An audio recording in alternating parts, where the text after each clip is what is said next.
Hi everyone, coordination compounds पढ़ रहे थे हम लोग। वैलेंस बॉन्ड थ्योरी में हाइब्रिडाइजेशन देख रहे थे शेप्स के बारे में। उसमें से हम लोग कोऑर्डिनेशन नंबर 2, 3 और 4 में टेट्राहेड्रल कॉम्प्लेक्सेस के एग्जांपल्स हमने देखा, sp3 as well as sd3 hybridisation.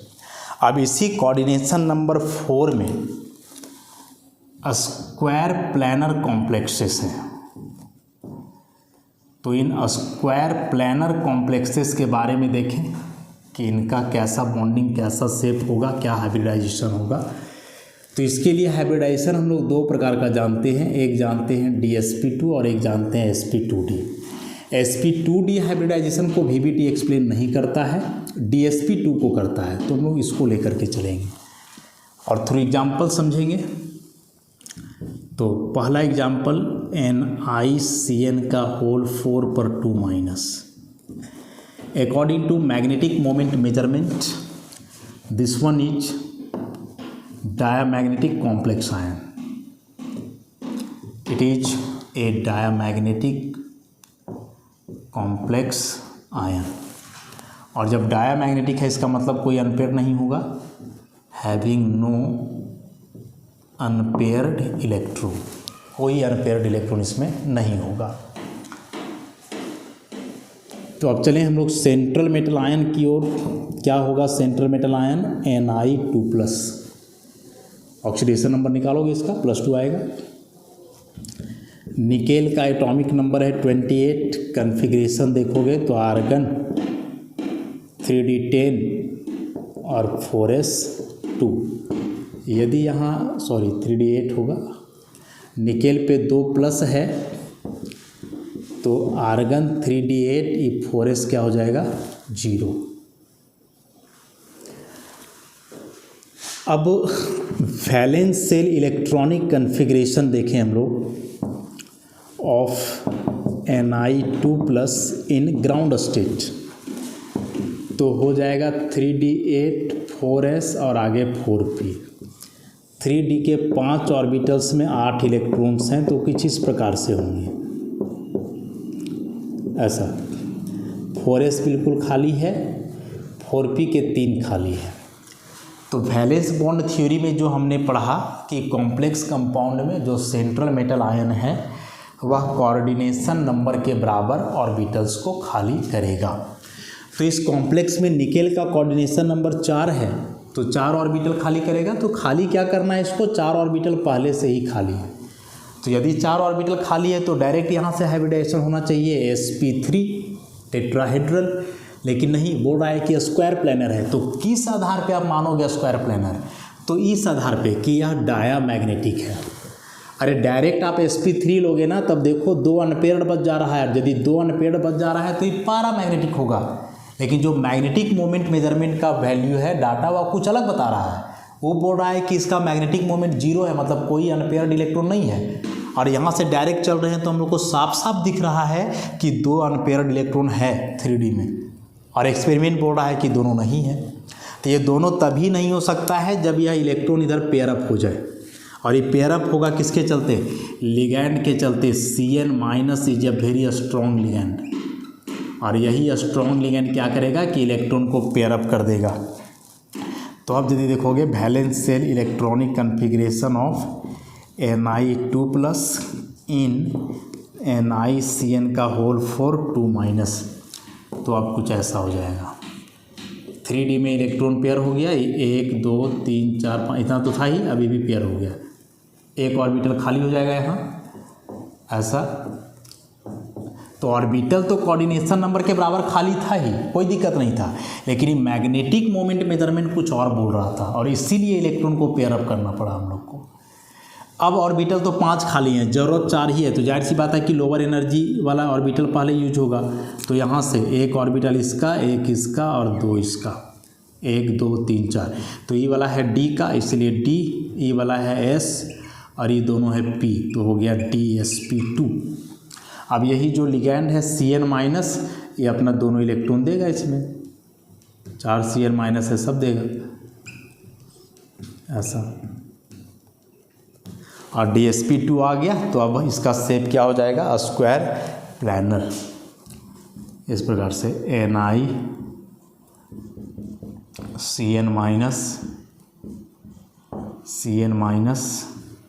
CN minus में कार्बन डोनर एटम है तो कार्बन को रखना है सामने,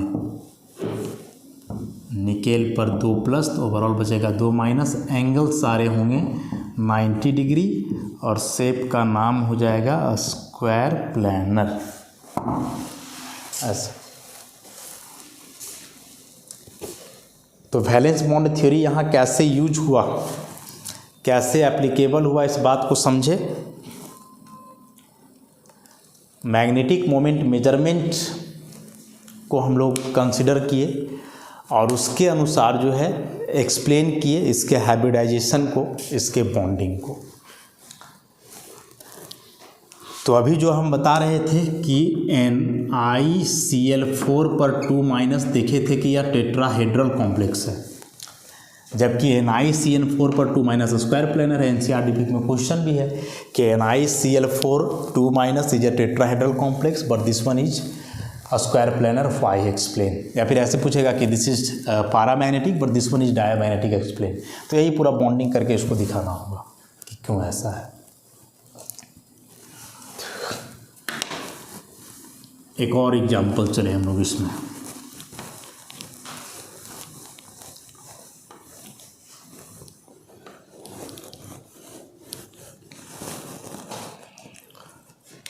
तो नेक्स्ट एग्जाम्पल इसमें आता है PtCl4 पर 2-।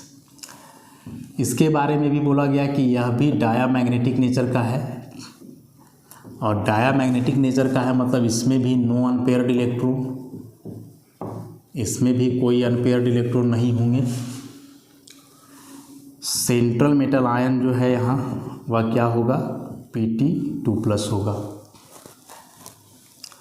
अब Pt2+ है तो प्लेटिनम का एटॉमिक नंबर 78 होता है। कन्फिग्रेशन आप लिखोगे तो यहाँ हो जाएगा जेनॉन 4f14 5d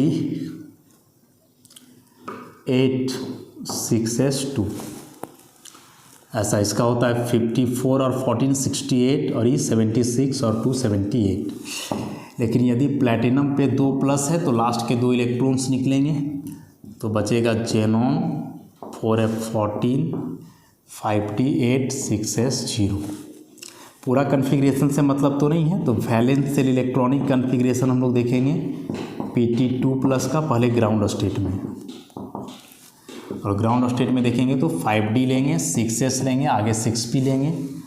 तो 5d में 8 है, 1 2 3 4 5 6 7 8, 6s खाली, 6p खाली। तो अभी जो हम लोग देख रहे हैं वह कि प्लैटिनम में यहाँ 2 अनपेयर्ड इलेक्ट्रॉन हैं, 4 ऑर्बिटल्स खाली हैं। तो 4 ऑर्बिटल्स खाली है ये तो ठीक है कि कोऑर्डिनेशन नंबर के बराबर खाली है, तो यहाँ कोई दिक्कत नहीं है। लेकिन एक्सपेरिमेंट बोल रहा है कि डायामैग्नेटिक है, मतलब कोई अनपेयर्ड नहीं होना चाहिए।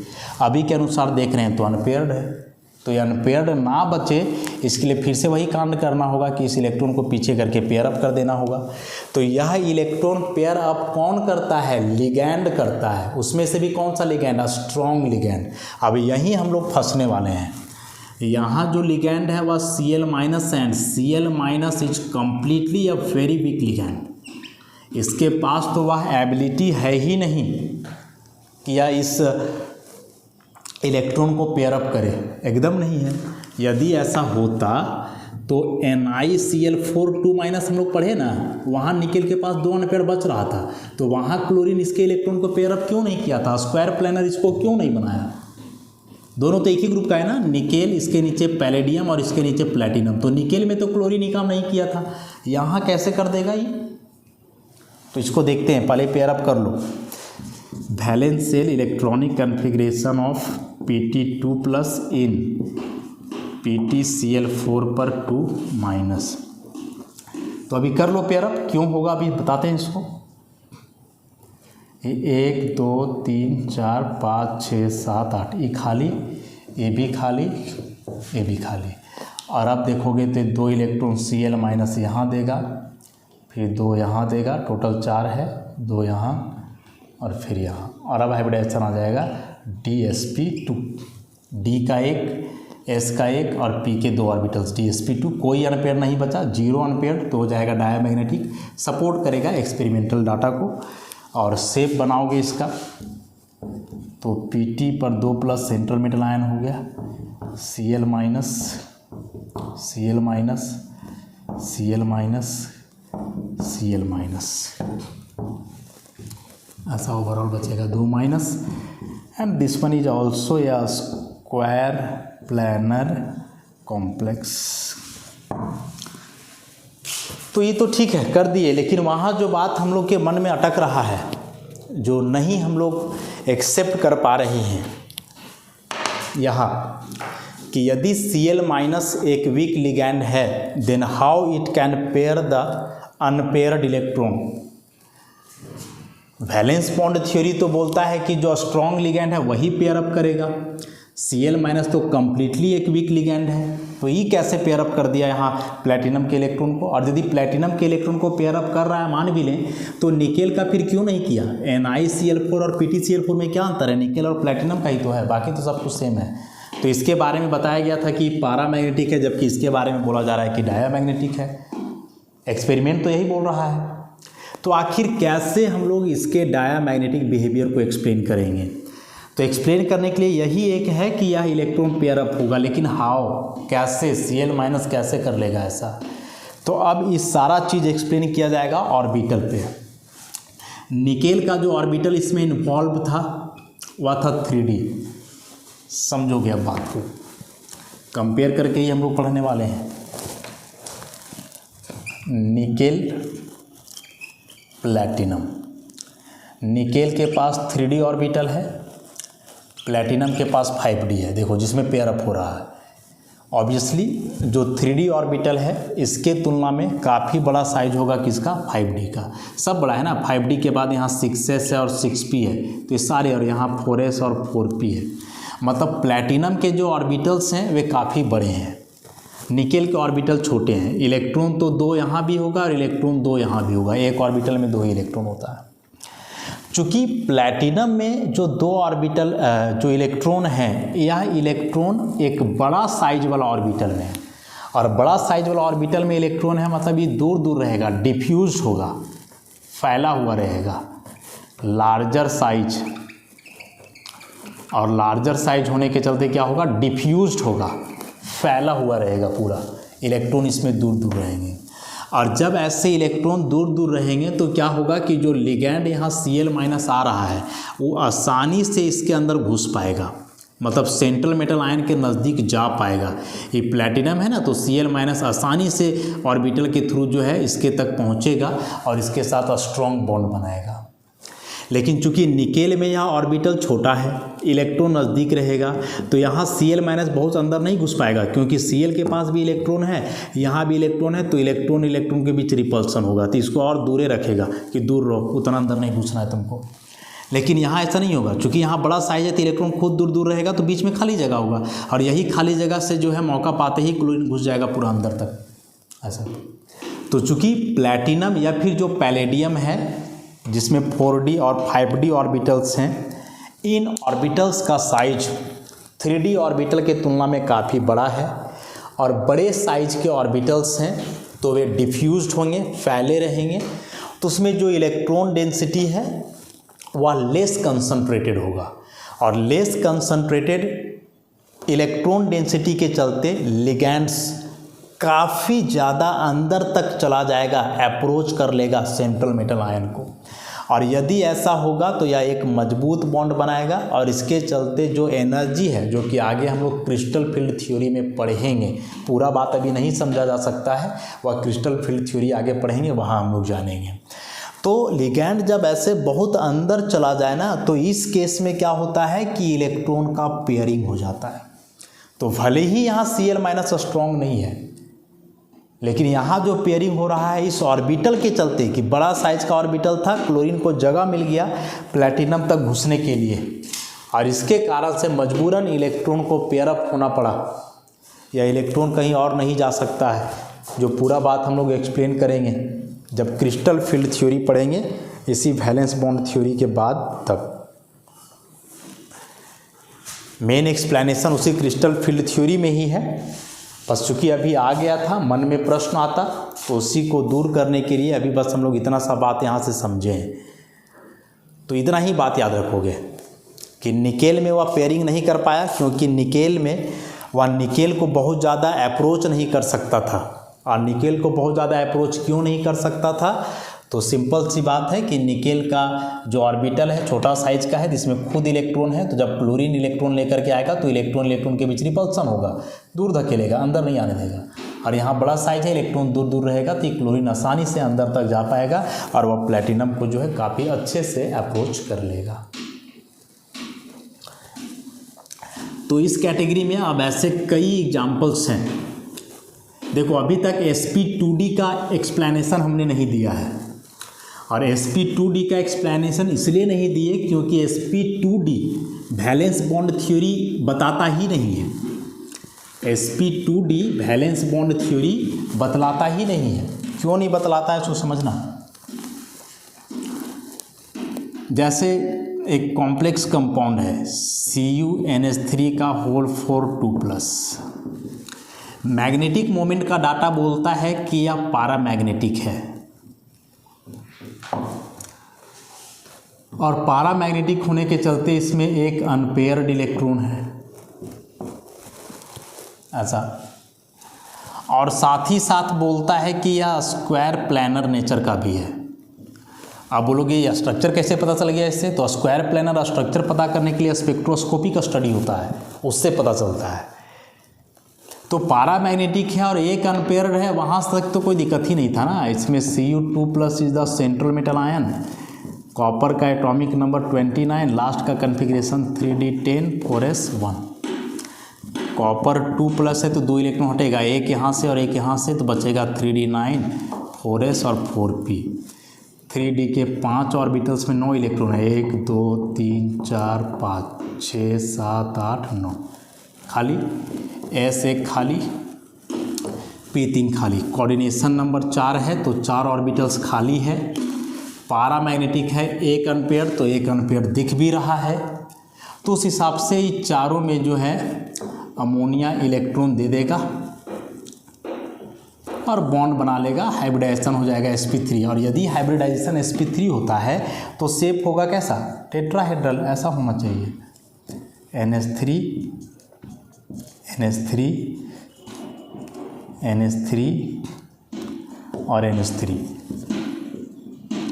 वैलेंस बॉन्ड थ्योरी के अनुसार इस कॉम्प्लेक्स आयन का हाइब्रिडाइजेशन sp3 होगा और शेप होगा टेट्राहेड्रल।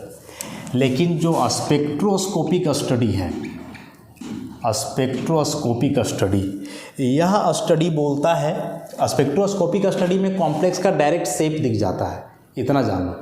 जैसे हम लोग एक्सरे करवाते हैं तो कैसे बॉडी के अंदर जो हड्डी है वो दिख जाता है कि कहाँ टूटा हुआ है, कहाँ क्या है, वैसे उसी प्रकार से स्पेक्ट्रोस्कोपिक स्टडी में डायरेक्ट शेप दिख जाता है, इतना समझ लो। तो जब स्पेक्ट्रोस्कोपिक स्टडी किया गया तो यहाँ से क्या ऑब्जर्व किया गया ना कि यह जो कॉम्प्लेक्स आयन है इसका स्क्वायर प्लैनर शेप है, ये बेसिकली इस प्रकार से है, ऐसा, ये ऐसा है, देखने में इस प्रकार से है स्क्वायर प्लैनर। तो यदि यह स्क्वायर प्लैनर है तो स्क्वायर प्लैनर में तो हाइब्रिडाइजेशन dsp2 बताया गया है according to valence bond theory. Valence bond theory जो है स्क्वायर प्लैनर के लिए हाइब्रिडाइजेशन क्या बतलाया है? dsp2। और dsp2 मतलब कि d का अंदर वाला एक ऑर्बिटल खाली होना चाहिए। तो अंदर का एक ऑर्बिटल d का खाली है क्या? नहीं है, खाली हो भी नहीं सकता है। इस इलेक्ट्रॉन को तुम कहाँ करोगे बताओ? इस इलेक्ट्रॉन को तुम कहाँ कर सकते हो? अंदर तो सारे इलेक्ट्रॉन्स पेयर्ड हैं, पीछे तो पेयर कर ही नहीं सकते हो। एक दिमाग लगाओगे कि सर कॉपर पे 2+ था, यदि इसको 3+ कर दें तो यहाँ 3 हो जाएगा, तो 3 निकलेगा तो 3d8 बचेगा, तब तो ठीक हो जाएगा ना ऐसे, और फिर इसको पेयर अप कर देंगे तो खाली हो जाएगा।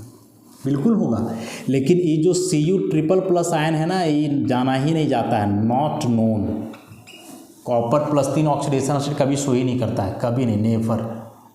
और सबसे बड़ा बात ये कि पैरामैग्नेटिक बता रहा है तो अनपेयर्ड होना भी चाहिए, ये भी देखना है हम लोग को, है ये भी देखना है कि पैरामैग्नेटिक बोल रहा है, इसका मतलब कि अनपेयर्ड होना चाहिए। तो बड़ा कॉम्प्लिकेशन यहाँ पे आ जाता है। और अभी तक जो भी बात हम लोग पढ़े हैं ना, उन सारे फैक्टर्स के आधार पे तो कभी भी पॉसिबल नहीं है वैसा कर पाना। तो स्क्वायर प्लानर तभी होगा जब हाइब्रिडाइजेशन DsP2 हो अकॉर्डिंग टू VBT, लेकिन इस कॉम्प्लेक्स कंपाउंड का किसी भी हाल में DsP2 हाइब्रिडाइजेशन पॉसिबल नहीं है, किसी भी हाल में नहीं पॉसिबल है, किसी भी हाल में नहीं। स्क्वायर प्लानर होने के लिए बस जानो कि एक d ऑर्बिटल इन्वॉल्व होगा, बस इतना जान लो। अब d ऑर्बिटल ई तो इन्वॉल्व होने से रहा, कैसे इन्वॉल्व होगा? इसके इलेक्ट्रॉन को तुम कहाँ भेज दोगे? कहीं नहीं भेज सकते हो। एक ऑप्शन जो अब यहाँ बचा, जो VBT नहीं बतलाया और उसी को एक्सप्लेन किए हगिन नाम के साइंटिस्ट, और उन्होंने इस कॉम्प्लेक्स के स्क्वायर प्लानर शेप को काफ़ी बेहतरीन तरीके से एक्सप्लेन किया, काफ़ी अच्छे ढंग से एक्सप्लेन किया उन्होंने। और क्या बतलाए कि पैरामैग्नेटिक भी होगा या कॉम्प्लेक्स और स्क्वायर प्लानर भी होगा, क्योंकि एक्सपेरिमेंट दोनों बात बता रहा है, पैरामैग्नेटिक भी और स्क्वायर प्लानर भी। लेकिन VBT के अनुसार चलेंगे तो दोनों कभी पॉसिबल ही नहीं है। तो ऐसे हम लोग चलेंगे अब हगिन के अनुसार। 3D9 4s 4p, अब 4p है तो 4p के बाद तो 4d होगा ही ना, सेम सेल है, तो 4d के 5 ऑर्बिटल्स खाली होंगे। तो हगिन ऐसा बोले कि अब इसमें ऐसा कर दो कि s में 2 इलेक्ट्रॉन दे दो NH3, p में 2 दे दो और p का एक खाली छोड़ दो, यहाँ दे दो d में। और अब देखोगे तो हाइब्रिडाइजेशन ऐसे चलेगा, ऐसा। तो ये हो गया s का, ये दोनों हो गए p के, और ये हो गया d का sp2d हाइब्रिडाइजेशन। यही sp2d हाइब्रिडाइजेशन हो गया, मतलब DsP2 के इक्विवेलेंट। और अब जो इसका शेप क्या हो जाएगा? Square planar. तो यही एकमात्र ऑप्शन या एकमात्र तरीका है इस कॉम्प्लेक्स का स्क्वायर प्लानर शेप को एक्सप्लेन करने का, और साथ ही साथ पैरामैग्नेटिक बिहेवियर को भी एक्सप्लेन करने का। लेकिन यह एक्सप्लेन किए हगिन या वैलेंस बॉन्ड थ्योरी का एक्सप्लेनेशन नहीं है, और इवेन यही जो है VBT का लिमिटेशन भी रह गया। ठीक है, तो इस तरह से दोनों को हम लोग एक्सप्लेन किए। अब इसमें भी ऐसे कई एग्जाम्पल्स हैं।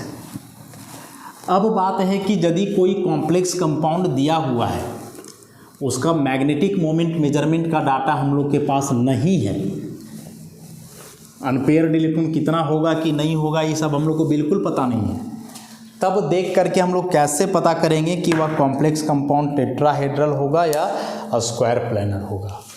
मतलब दोनों में कंपैरिजन, टेट्राहेड्रल और स्क्वायर प्लानर में कंपैरिजन कैसे कंपेयर करेंगे? सबसे पहले कोऑर्डिनेशन नंबर 4 यहाँ भी है, कोऑर्डिनेशन नंबर 4 यहाँ भी है। तो कोऑर्डिनेशन नंबर 4 है, तो इस आधार पे तो बिल्कुल भी नहीं पता चलेगा, किसी भी हाल में नहीं पता चलने वाला है। तो एक और बात कि टेट्राहेड्रल में जो सेंट्रल मेटल आयन है वो जनरली 3D सीरीज से बिलोंग करेगा, जनरली क्या मैक्सिमम 3D सीरीज से ही बिलोंग करता है। जैसे कोबाल्ट 2+ हो सकता है, Mn2+ हो सकता है, Ni2+ हो सकता है, 3D सीरीज का होगा। लेकिन यहाँ जो सेंट्रल मेटल आयन है वह 3D का भी हो सकता है, जैसे Ni2+, Cu2+, 4D का भी हो सकता है, पैलेडियम 2+, रोडियम 5D का भी हो सकता है, Pt2+।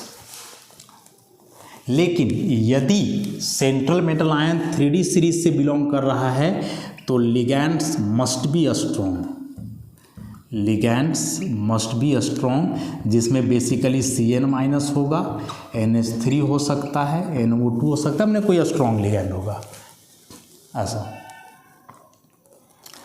तो यहाँ से भी एक कन्फ्यूजन आ रहा होगा कि सर NiCO4 में क्या दिक्कत था, ये तो स्ट्रॉन्ग लिगैंड है, सेंट्रल मेटल आयन भी 3D सीरीज का है। तो this is not central metal ion, यहाँ निकेल का ऑक्सीडेशन नंबर 0 है, यहाँ 2 है, तो चार्ज भी ज़्यादा होना चाहिए, ये भी देखा जाता है, तो उस हिसाब से नहीं होगा। तो दो कंपैरिजन देखे, कोऑर्डिनेशन नंबर तो सेम ही है, सेंट्रल मेटल आयन थोड़ा अलग होगा। यह जो है टेट्राहेड्रल ये जनरली पैरामैग्नेटिक होता है, टेट्राहेड्रल कॉम्प्लेक्सेस जितने भी हैं दे आर मोस्टली पैरामैग्नेटिक, मतलब उनमें एक या एक से ज़्यादा अनपेयर्ड इलेक्ट्रॉन्स होंगे ही। लेकिन यहाँ भी एक एक्सेप्शन है, ये NiCO का होल 4, इसमें कोई अनपेयर्ड इलेक्ट्रॉन नहीं है। वहीं दूसरी तरफ जाओगे तो स्क्वायर प्लानर जो है मोस्टली डायामैग्नेटिक होते हैं, दे आर जनरली डायामैग्नेटिक, और ये मोस्टली डायामैग्नेटिक हैं। तो डायामैग्नेटिक मतलब इसकी इनमें कोई अनपेयर्ड इलेक्ट्रॉन नहीं बचेगा, क्योंकि स्ट्रॉन्ग लिगेंड है, पेयर अप करता है। लेकिन एक्सेप्शन तो यहाँ भी है, CuNH3 का होल 4 पर 2+, CuCN का होल 4 पर 2-, ऐसे ये दोनों में एक अनपेयर्ड इलेक्ट्रॉन है, ये दोनों पैरामैग्नेटिक है। तो ये जनरली पैरामैग्नेटिक है, लेकिन डायामैग्नेटिक वाला एक एक्सेप्शन, ये जनरली डायामैग्नेटिक होते हैं लेकिन पैरामैग्नेटिक वाले ऐसे 2 एक्सेप्शन हैं। नेक्स्ट, इसमें जो कोऑर्डिनेशन नंबर है वो या तो sp3 हो सकता है या तो sd3 हो सकता है, लेकिन इसमें जो हाइब्रिडाइजेशन है वह या तो sp2d हो सकता है या तो dsp2 हो सकता है। तो हाइब्रिडाइजेशन का भी अंतर हो गया। And one most important point जो कि डिपेंड करेगा क्रिस्टल फील्ड थ्योरी के एक्सप्लेनेशन पे, और यह CFT अभी तक हम लोग नहीं पढ़े हैं, वैलेंस बॉन्ड थ्योरी के बाद है, तो वहाँ यह एक्सप्लेनेशन ज़्यादा समझ में आएगा। बस अभी केवल हम लोग कंपैरिजन में इसको लिख लें बस। इसमें जो पेयरिंग एनर्जी है वह ज़्यादा होता है क्रिस्टल फील्ड स्प्लिटिंग एनर्जी से। क्या है क्रिस्टल फील्ड स्प्लिटिंग एनर्जी, वह CFT में समझ में आएगा, आगे पढ़ेंगे तब। तो एक टेट्राहेड्रल कॉम्प्लेक्स में pairing energy is always greater than crystal field splitting energy, not stabilisation, splitting energy है।